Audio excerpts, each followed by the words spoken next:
Yeah, we're getting our rock and roll on today, ladies and gentlemen. Welcome to another episode of My Two Satoshis.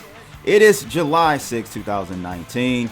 Shout out again to my man Jason. Never forget Fukushima. This is back-to-back song requests from him. Guns N' Roses, Get in the Ring. Thank you for that song request, Jason. And what's good, people? Hope you guys are doing well today. And welcome to another episode. Today, we're going to look at a piece written by EOS writer. And they basically, it's a very in-depth write-up and analysis of EOS from various aspects of EOS, why there's so much FUD about it, some hard numbers about EOS as well. We'll take a look at this article, and it's basically talking about how EOS's market capitalization will soon eclipse Ethereum, and it details exactly why. I won't read the whole thing, but at least it'll get you going and get those wheels turning for those who are still doubting and listening to other people who just basically spew lies and disinformation about the project.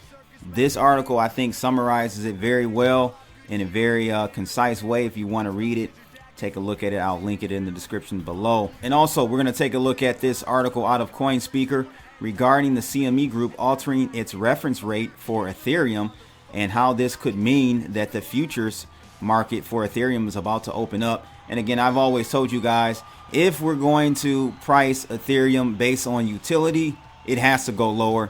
There simply won't be a need for the actual token, especially in the upgrades that they're attempting to do in the next 2 years. The actual token will be less and less of a utility and more of just a staking type of mechanism. So we're going to take a look at this article, and maybe this is the road for Ethereum as a speculative asset, purely speculative, and maybe this move by CME is a foreshadow to them listing it on their futures exchange.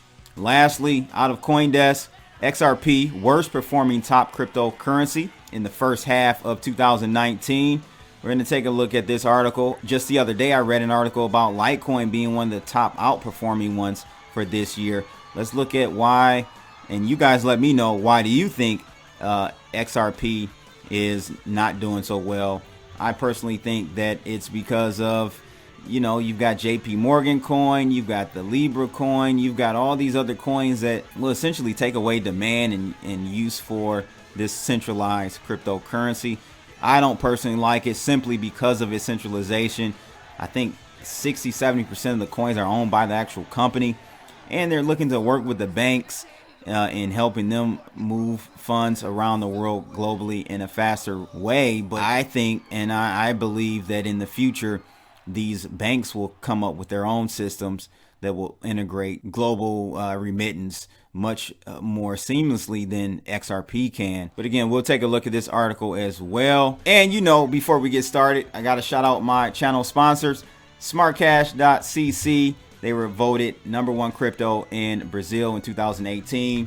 And also moonlambotees.com. If you guys are looking for crypto apparel, jump over there. You can save 10% on your checkout if you use CryptoBlood10 for the promo code. And before we get started, let's do a heat check and see what the markets are looking like. Bitcoin is up 3.3% to $11,500. Ethereum is at $292, up 1.7%. EOS at $5.86, up 2.2%. Bitcoin Cash up to $414, up 3.5%. And Litecoin just up shy of 1%, 119. And Binance has cooled down big time from yesterday's highs. So if we look at the technicals, it looks like we're not hitting that trend line yet. We kind of took a move back up. And honestly, what this looks like, guys, is that what's called an inverse head and shoulders. So what that means is this is the head and these are the two shoulders, but they're inverted. This typically means a move coming to the upside. When you have that type of move, normally a head and shoulders represents a turn in the market for the worse. And this possibly, it just depends on how the market interprets it. This possibly could be an inverted head and shoulders, which means we are heading higher, and maybe we'll get back on track with this trajectory that I had drawn right here. So we'll have to see what happens with that. but that's where we are right now with things. First article is about this EOS market capitalization soon exceeding Ethereum, and they give a detailed explanation as to why this is going to happen. And let's start from the top here. It says that in just 1 year, its launch on June 1st, 2018, EOS has become the most dominant blockchain platform in the world by most measures, which means that EOS is now extremely undervalued in cryptocurrency markets, especially relative to Ethereum. And here's a pie breakdown. And people, you can't dispute or negate numbers. You can have all the feelings you want about a project, but when the project numbers are showing you that it's a superior blockchain, you can't do anything but look at the numbers. You can fool yourself if you want to, but those who are smart enough to understand will definitely start to load their bags on this token before the markets start to really reprice things. But as you can see, operations on the most active blockchain, EOS takes up a chunk of 68, almost 69% of all activity on all blockchains. In this article, they will explain, and I will have to say this is from eoswriter.io, so it is coming from an EOS source, but they do have some very objective stats and facts for us to look at here. It says in this article, they will explain why this platform stands the best chance of returning critical rights to individuals around the world, including United States citizens, by providing an uncorrupted, high-throughput infrastructure to support reliable access to truthful and accurate news and information about our friends, families, news, politics, science, and technology, etc. I guess they're talking about possibly the voice platform that will be launching soon on EOS 2.0.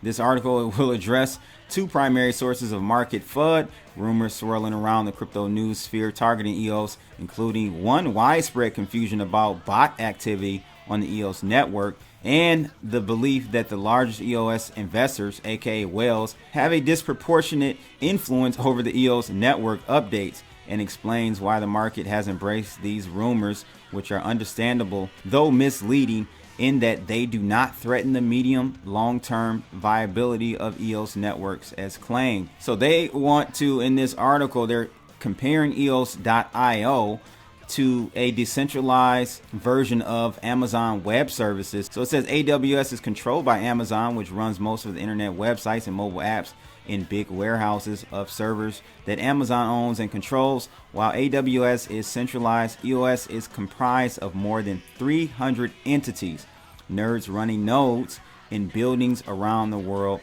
that makes up its decentralized data storage and processing infrastructure. So it says that people who hold EOS coins have the option of voting for their favorite group of nerds who run nodes to be among the 21 EOS block producers, or BPs, who collectively manage the more critical EOS infrastructure and publicly vote on big decisions related to EOS network operations and governance. In addition to decentralized apps, or dApps, being built by many of the 100 nodes, there is Block.one, the private company that conducted the EOS initial coin offering and has been distributing the ICO funds and strategic support of the larger EOS ecosystem, including its network operators and dApp companies that run on the EOS mainnet. So it goes on to talk about the valuing of this crypto asset. It says EOS is considered a utility coin in that its purpose is to provide infrastructure services, data storage, and compute power to app companies, and in this way is similar to Ethereum. John Pfeffer, I hope I'm saying his name correctly, said in 2017 that not only must protocols compete against their own potential forks, competition amongst protocols is also fierce. Witness, for example, recent press reports that Kik is considering migrating its token network from the Ethereum backbone to another blockchain because the Ethereum network is becoming too expensive to use. And this is something that is going on today. Like, many dApps that are on Ethereum can't even function at its current capacity because network fees get blown way out of proportion. They skyrocket, and therefore, users aren't going to be paying $4 to make one transaction to a smart contract with a dApp. It's just not going to happen, people. Ethereum's gas-powered transaction process at a current rate of 15 to 20 transactions per second. The EOS model improves on these rates with free transactions at a current rate of around 3,500 transactions per second. The EOS network presently includes more than 300 nodes competing for rewards, giving to the top 100 and top 21 block producers who earn the most votes from coin holders. And you can view a list of those nodes on this link here. So then let's take a look at this total dApps launched active section. It says at first glance, Ethereum may appear to be dominating blockchain sphere. Ethereum launched in July of 2013, and after 6 years, there are 752 apps running on the Ethereum blockchain. As of April of 2019, there were 326 dApps launched and active on the EOS blockchain, which launched only 1 year ago in June of 2018. So keep that in mind. If you look at true ecosystem size and growth rate driven by total users engaged, in April of 2019, posts from Hacker Noon's dApp market report provides useful comparisons of a few popular blockchain platforms, including EOS and Ethereum and others, which was used to calculate the total engaged user metric found by calculating total users times percentage of users engaged. So it shows here that total engaged users for EOS is 261,000, and you can see the breakdown there, versus Ethereum at 179,000. And then this section I've always bring up to you guys and people I talk to when it comes to actual use case for these smart contract and non-smart contract blockchain networks is not even a comparison. So as you can see from blocktivity.info, so from this list you can see EOS is at 21 million operations per 24 hours. Close second, none. Ken in second is at 2.1 million. So you see the delta there between EOS and the second place, Ken, which is by far not even close. It's almost 10x more than Ken. And then it just goes downhill from there. Ethereum at number 6 at 833,000 operations a day. And I can bring up current real rates, as we can see right now, 20 million for EOS. Ken is still at 2.1 million, and it kind of goes down from there. Ethereum down 755,000. So again, these are actual numbers. Can't make this stuff up. You got to look at it objectively. There's no subjectivity in this here. So this is a neat metric that the author of this article put together here, and it kind of illustrates the level of activity and commitment we're seeing from, at least from Reddit. This is a good gauge. A lot of communities do use Reddit. A lot of blockchain communities do use Reddit. So what they're comparing here is showing you active users. Ethereum, of course, has more builders than EOS. EOS only being around for a year. Ethereum, 441,000 builders. EOS, 66.9. And of course, the big dog, Bitcoin, at 1.1 million members. However, if you take a look at who's online, and this snapshot was taken on June, I think, 27th, 2019, you can see 2,000 active members with Ethereum versus 1.7 thousand, almost 2,000 active members on Reddit for EOS. And of course, Bitcoin at 5.4 thousand active users online. So it just kind of gives you a glimpse of that. Thought that was a neat little perspective there. I'm skimming through this because it's pretty long article here, but one section I do want to show you and talk about is understanding and dismissing the widespread FUD about EOS. The whole bot issue is misleading because bots are often fundamental elements of web apps. Some bots are good and some bots are bad, and the EOS bots have not been proven to be bad. Additionally, the source of the EOS bot rumors, the agency responsible for providing the inconclusive data that was published by countless crypto news outlets and Chain AI, has not yet conducted an equivalent analysis of the Ethereum network. The author also made a semi-aggressive comment on their original Medium post that started these unfolded rumors, which you can see here, to which they replied directly stating, "By no means do we intend for this article to be an indictment of EOS as a platform. In fact, we are currently performing similar analytics on other leading platforms in the space. We make no comparisons between EOS and other platforms, and any derivative conclusions made by outside sources are purely their own. The whale issue is mitigated by a second layer of voting. Any blockchain project that raises a lot of money will create wallets with large sums of coins in them, the holders of which are known as whales. Indeed, the whales on the EOS network do have a disproportionate influence on which block producers they personally favor, because their tokens give them more votes. The author believes that the influence of whales in electing one or two block producers is an appropriate reward for their investment in EOS, which is significant and helpful to the network.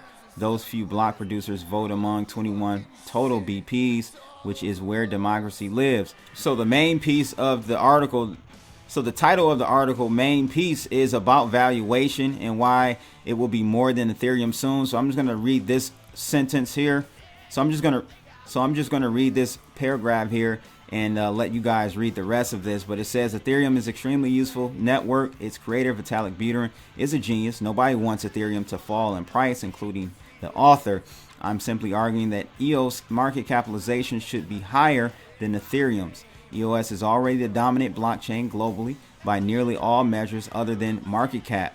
The EOS network is also growing at multiple times the rate as Ethereum network and is all but guaranteed to surpass Ethereum's market cap sometime over the course of the next bull run, if not the next few months. And again, I'm going to just stop it there. You guys can check out the rest of this article. But I've said this, and I really do believe by next year, maybe mid 2020, you will see EOS definitely beat out Ethereum's market cap by then, simply because Ethereum's roadmap.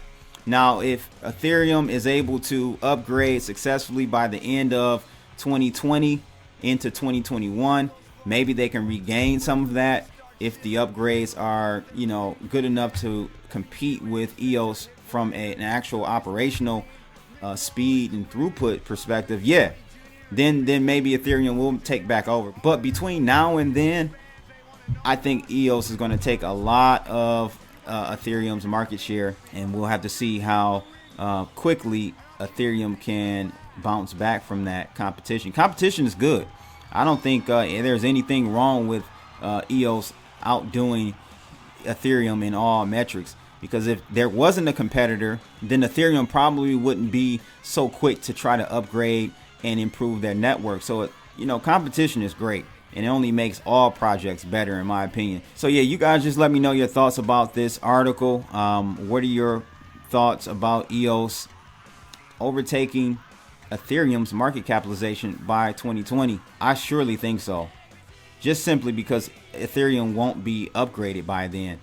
So I think EOS will continue to take market share from Ethereum. Doesn't mean that it will always be that way. I don't know. I'm just telling you what the facts are, presenting you with those facts and those objective numbers. You can't massage that. You can't look at it any other way. So let's take a look at this article, which actually, to the contrary, might help Ethereum keep that number 2 spot over EOS, simply because of this, and that is that CME Group altering its reference rate for Ethereum, meaning they might be getting ready for futures. The CME Group allegedly decided to make changes to its reference rate and index tied to Ethereum.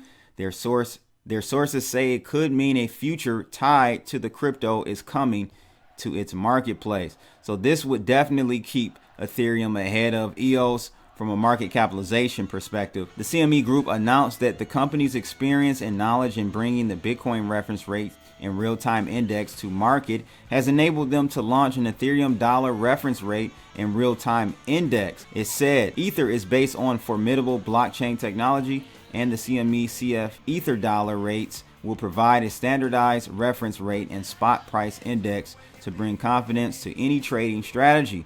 Major cryptocurrency exchanges Bitstamp, Kraken, and iBit provide the pricing data to bring our dependable rate to the market. So it looks like iBit, the exchange unit of New York fintech firm Paxos, will provide data for the 2 financial instruments joining Bitstamp and Kraken. Crypto Facilities will continue to act as the administrator of these indexes, which both launched in 2018, according to the company. So we'll see what happens. I personally think this does mean that they're gearing up for an Ethereum futures product. They've said that they were interested in doing this Even back last year, I actually covered that. So what do you guys think? Do you think that this is coming? If so, when? And if they do launch it, do you think it's going to increase the price of Ethereum? I personally think it will definitely add some buying pressure to Ethereum and subsequently make the market cap go up with Ethereum. So I think this is one scenario where even if EOS continues to go up and takes market share and more dApps move over, more projects move over to the EOS blockchain, you're definitely going to see a push up in market cap by this type of financialization here. So we'll have to see what happens. You guys let me know your thoughts.